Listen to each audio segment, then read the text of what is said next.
Yesterday I talked about how luck is something that is very much needed when solving problems. The day before that I talked about how fortunate I was to have stable housing, enough money for food, and even some savings I can use for discretionary spending. Today, when I was coming back with my groceries, I was approached by a homeless man. His face was covered. About the only thing that I could see was a strip between his mask and cap, and what looked out at me was a pair of blue eyes with dark, full, long lashes, but the skin around them was weathered and injured in a couple places. First, he asked me for change, which I couldn't offer because I do not have cash on me ever. But then he asked me if I could buy him food, to which I said yes. I invited him with me to the store. He selected a couple items, maybe $10 worth, and while we queued to the checkout, I asked him what his story was. His eyes darted around for a while and then eventually he started telling me a story. But I'm afraid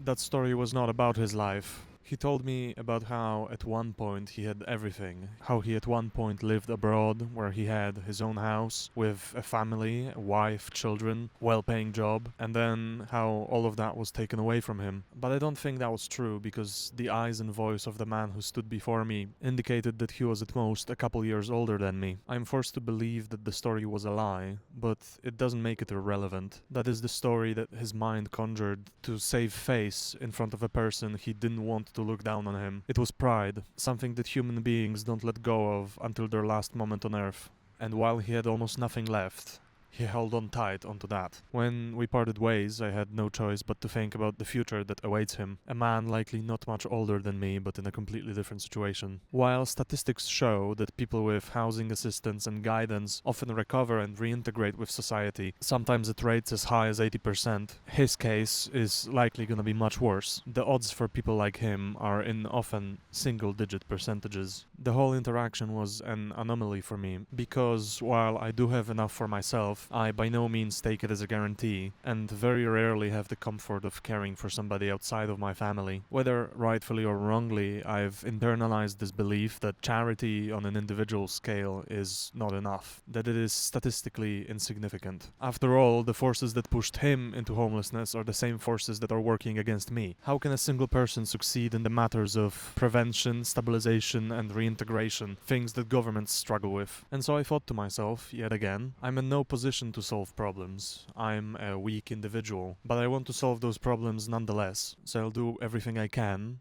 to stop being weak and then eventually stop being just an individual.